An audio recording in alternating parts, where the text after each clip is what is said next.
Watu watatu wamefariki dunia baada ya kutokea kwa shambulio la risasi katika kituo cha Kiislamu cha Islamic Center of San Diego kilichopo jimbo la California nchini Marekani.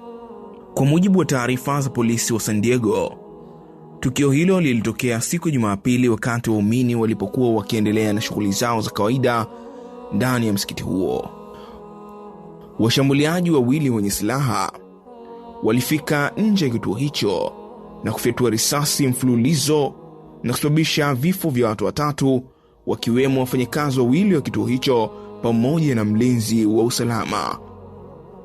Mlinzi huyo aliyefahamika kwa jina la Amin Abdullah ameripotiwa kuonyesha ushujaa mkubwa kwa kusimama mbele na kujaribu kuwazuia washambuliaji hao ili kuokoa maisha ya waumini wengine waliokuwa ndani ya msikiti huo. Taarifa zinaeleza kuwa hatua yake ilisaidia kuzuia madhara makubwa zaidi kutokea. Katika kituo hicho pia kulikuwa na daycare yenye watoto wadogo, lakini kwa mujibu wa mamlaka za usalama, watoto wote waliokolewa salama na kuhamishwa haraka kutoka eneo la tukio.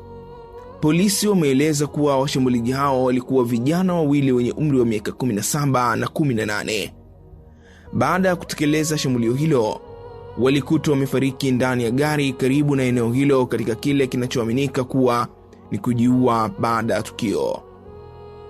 Mamlaka za Marekani pamoja na shirika la upelelezi la FBI zinaendelea kufanya uchunguzi wa kina kuhusu tukio hilo, huku uchunguzi wa awali ukionyesha uwezekano wa shambulio hilo kuhusishwa na chuki dhidi ya dini ya Uislamu.